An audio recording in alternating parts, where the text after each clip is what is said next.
tertarik tuh tadi Ustadz menyampaikan bahwa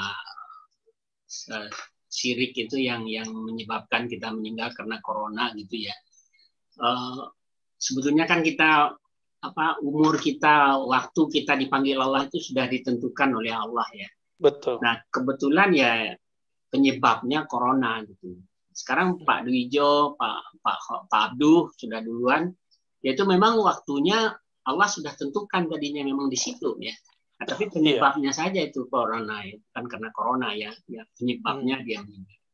Nah, itu yang harus kita yang pahami betul ya Ustaz ya. Jadi kapanpun siapapun yang meninggal karena apa ya memang sudah waktunya Allah mau memanggil, dan itu ibrah buat kita bahwa kita memang juga akan begitu juga ya, seperti Ustaz bilang tadi, yang muda saja dipanggil ya, apalagi yang tua-tua kita ini.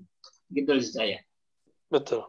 Itu bisa direnungi akhir dari surat Al-Luqman, Pak. Ya. Tidaklah seseorang tahu ya bi ayyi ardin tamut, di mana, di bumi manakah atau dengan sebab apakah dia mati ya, engkau mati ya. Kapan, di mana, itu ilmu Allah Subhanahu wa taala. Tapi wali-wali Allah itu biasanya plus apa minus sebenarnya. Sebelum 100 hari. Jadi dari 100 hari sampai ke menjelang ajal datang biasanya dikasih isyarat oleh Allah. Kalau dia kekasih Allah, ya, ada yang dikasihnya sebulan sebelum, ada yang 2 bulan sebelum. Kalau 100 hari kan 3 bulan biasanya. Ya, biasanya Allah kasih kabar. Makanya beberapa guru saya sebelum wafatnya itu ngabarin saya akan meninggal hari A, jam sekian, persis seperti yang dikabarkan beliau.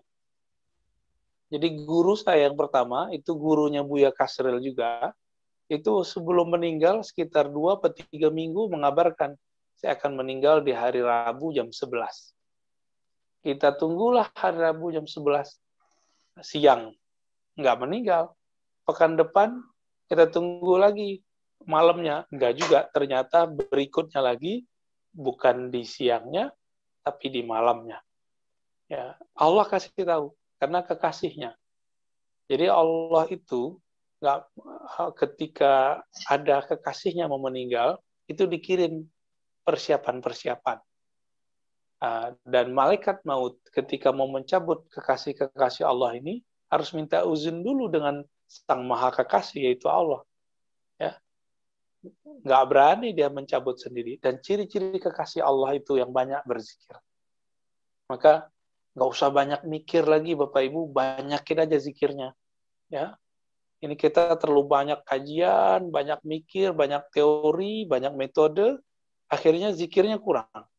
Nah, dulu saya udah kasih metode-metode berzikir, metode zikir 11.000, metode zikir 21, itu metode aja. Bukan angka pembatas, metode zikir 5.000. Silakan diambil. Sekarang untuk umur Bapak Ibu, nggak usah ngikutin angka itu.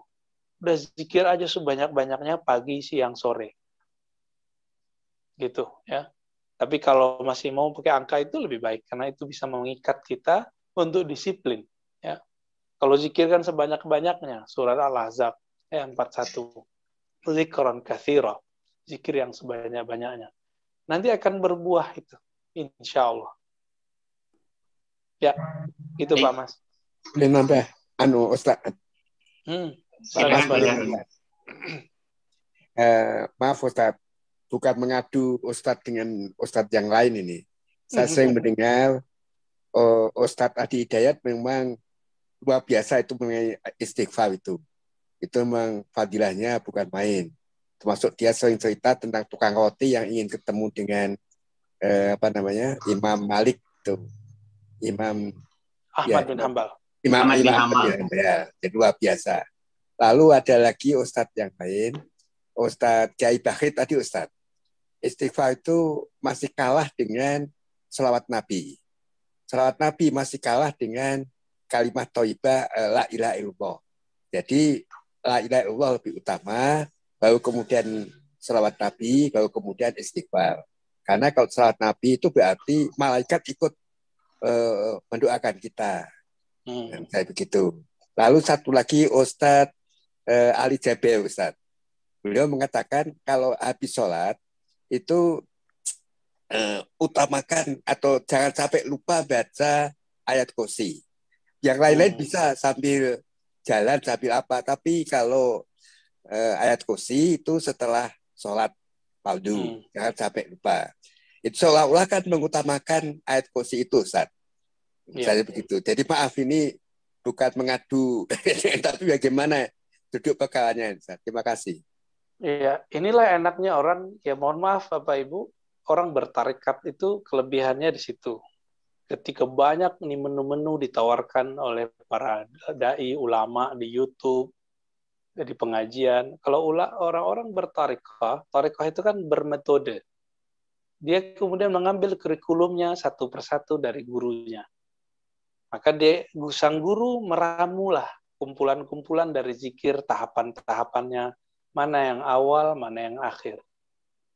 Mana yang dibaca secara umum, mana yang dibaca secara khusus. Itu sudah disebutkan. Makanya dari dulu saya mengajarkan semi-semi bertorikot lah kepada Bapak Ibu. Bermetode. Itu tinggal digabung, dan cara menggabungkannya itu bagi orang yang lama, bagi orang belajar mazhab dan toriko itu mudah. Kita mulai dari akhir misalnya. Baca ayat kursi. Semua kiai-kiai kita dari dulu ba'da sholat baca ayat kursi. Ba'da sholat. Ya kan? Bahkan dalam hadisnya dianjurkan baca Fatihah. Digabung ada Al-Fatihah. Lalu gimana dengan istighfar?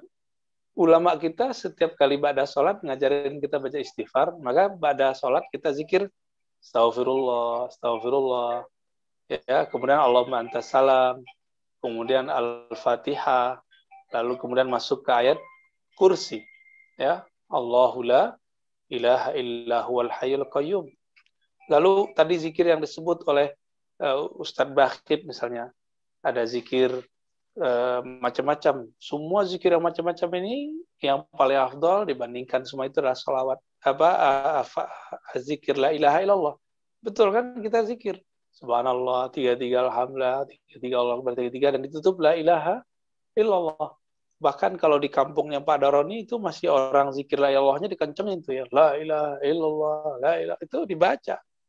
Tapi anak-anak hari ini kan nggak sabar, maunya bid'ah aja ya, karena nggak ngerti dia nggak bid'ah.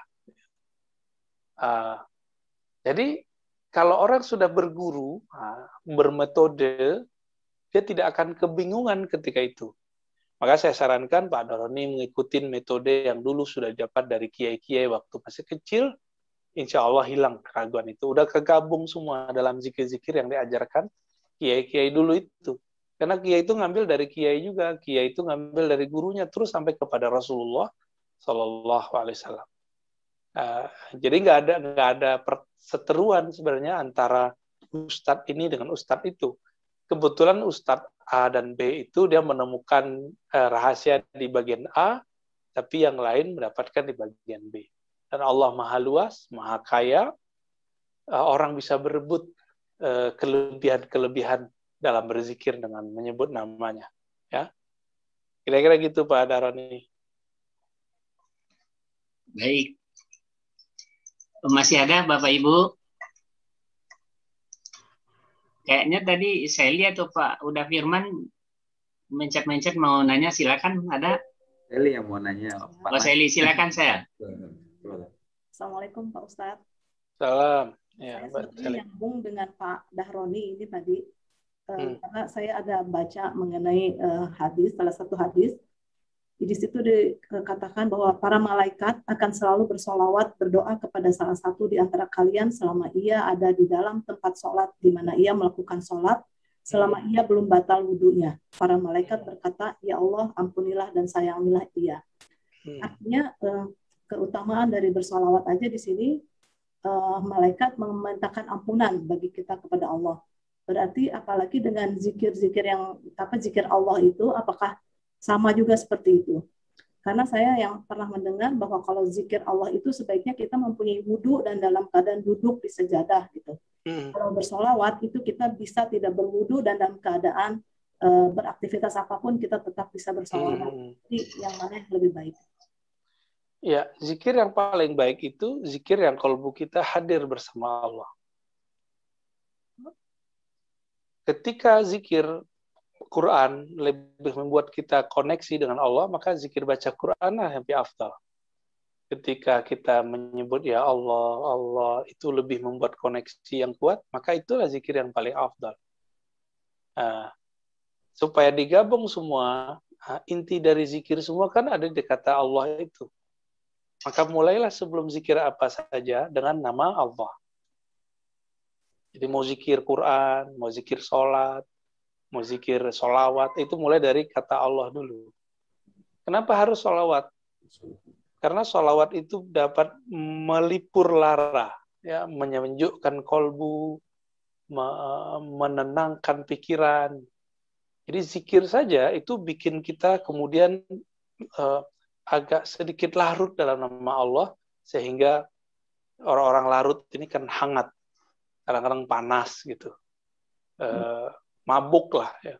Yang bisa menyembuhkan kemabukan itu, yang dulu Jalaluddin Ar-Rumi membuat kitab Masnawi, itu kan hasil dari mabuknya dia. Bukan mabuk karena wine atau khamar, tapi mabuk dalam menyebut nama Allah. Itu pelipurnya adalah, penawarnya adalah sholawat. Allahumma sholli ala Muhammad. Ya, jadi orang yang bersolawat, maka dia akan lebih stabil daripada orang yang tidak sholawat. Gitu. Nah, kalau ada gurunya itu gampang tuh nanti dia kasih. Nah, saran saya, zikir sholawat itu pagi minimal 100, sore minimal 100. Itu cukup untuk menawar masalah-masalah rohani kita. Ya. Insya Allah. Gitu. Terima kasih Ustaz. Bang Firman, Sally ya. Ya, terima kasih Ustaz.